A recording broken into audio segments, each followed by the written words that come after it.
everybody, Rachel here. Today I'm going to continue to talk about statistical significance and specifically about p-values.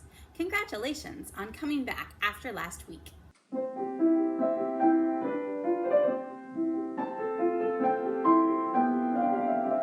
Last week, I talked about how statistical significance is the likelihood that the relationship between two or more variables, for instance, that one is greater than another, is caused by something other than chance. And I started to delve into how we determine that likelihood using hypothesis testing, seeing whether the null hypothesis or the alternative hypothesis is better supported by your data, and the normal distribution. But the most well-known aspect of statistical significance, the thing that you are sure to see if you read any papers published in scientific journals, is the p-value. So let's get into what that is.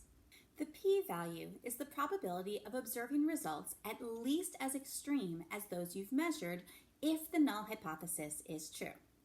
Let's go back to our gummy bears cause the common cold hypothesis.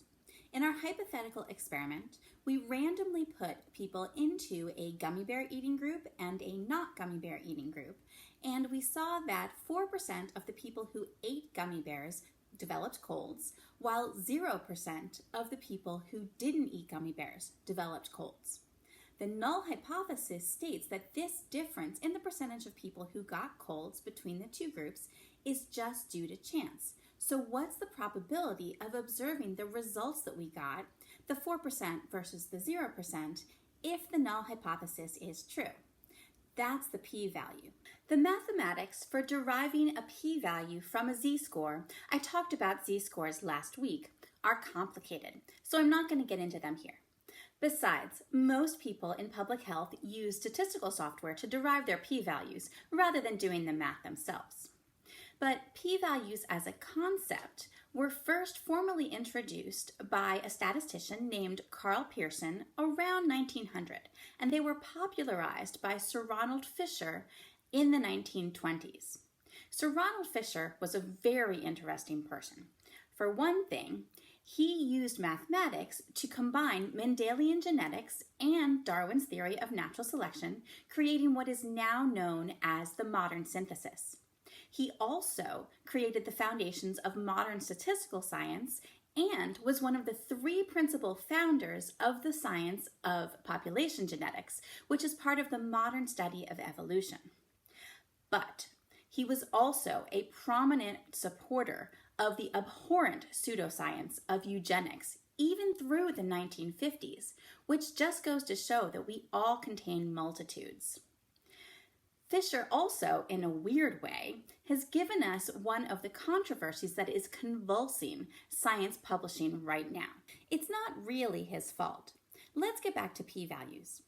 Before you start actually performing your study, before we put our people into our gummy bear eating group and our non-gummy bear eating group, before we started studying them, you need to decide what p-value you will consider statistically significant once you've collected your data.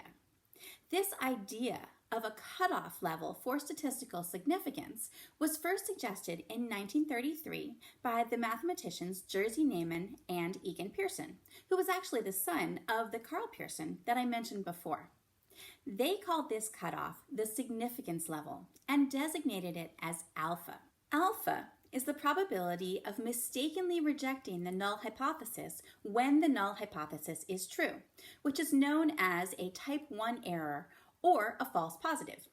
So if the p-value that you get once you've analyzed all your data is less than or equal to the alpha that you designated before your study began, your results are considered statistically significant.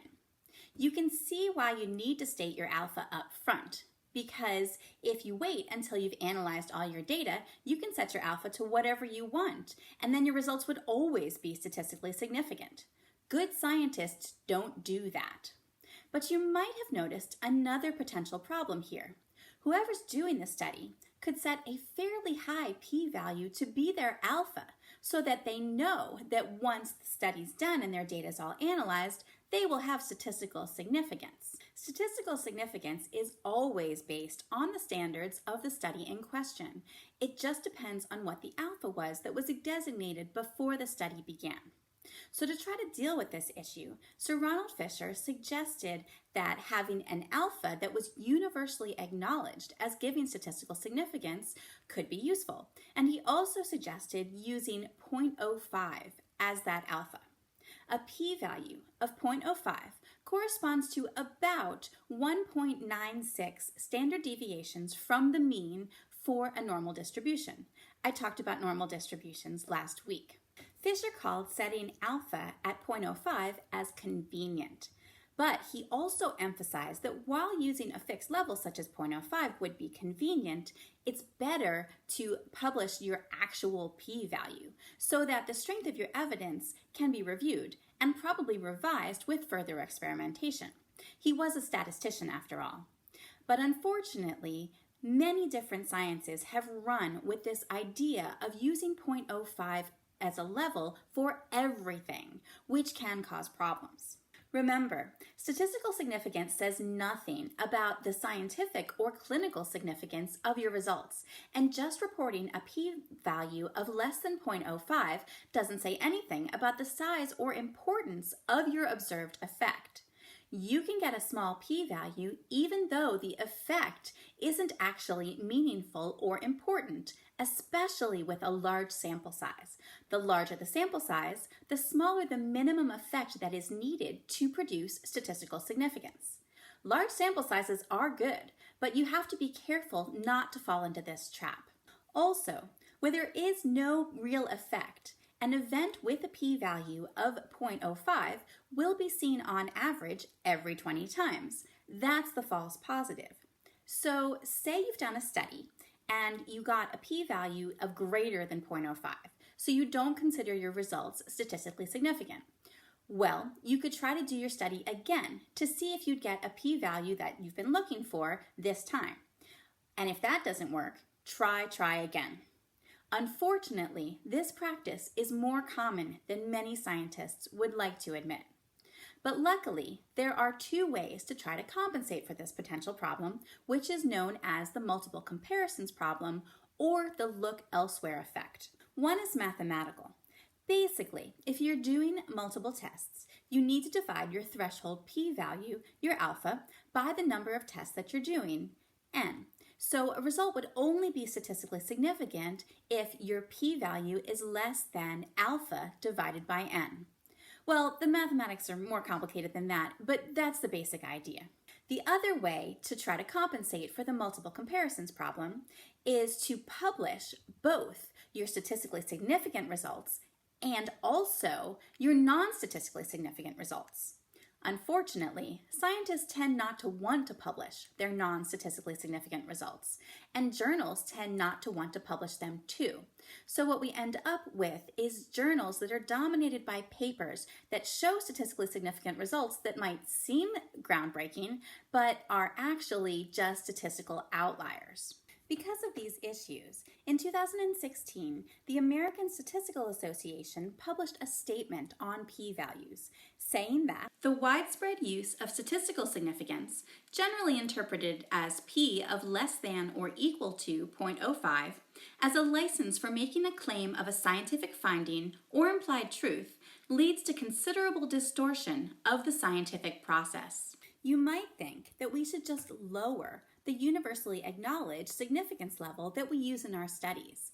Maybe if we lower it to 0.001, for instance, or even lower. But we're already having problems in the scientific literature with data dredging, and imposing a more stringent significance threshold might aggravate that.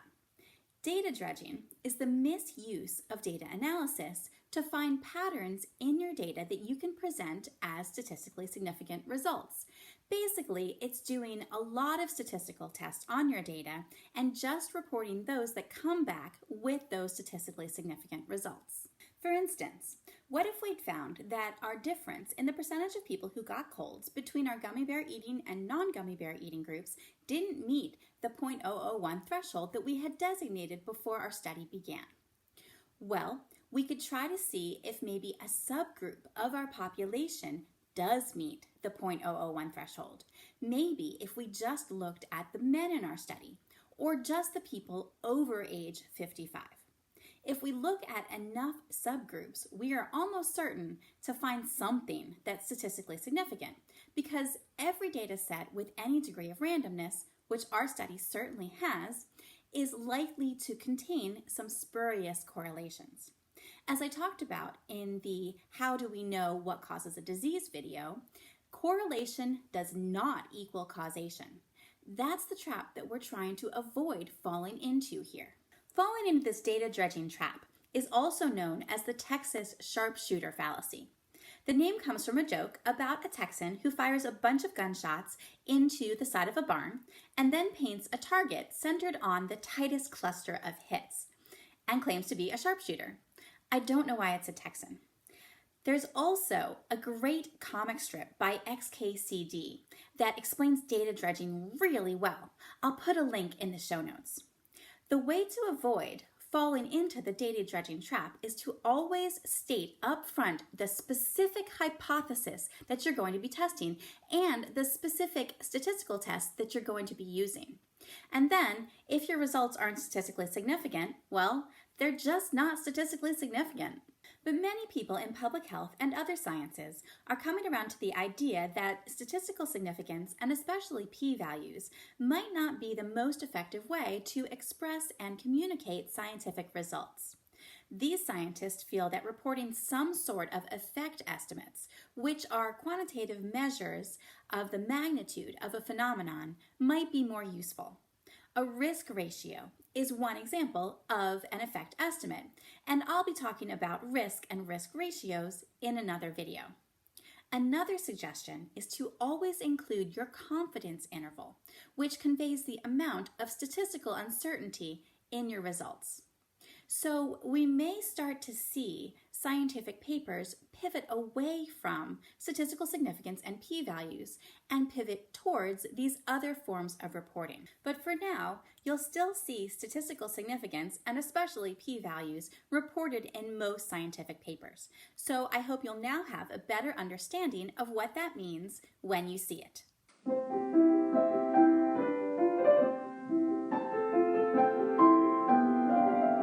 I hope you enjoyed this video. If you did, and you think you'll be interested in more videos about public health, click like and subscribe. Thank you.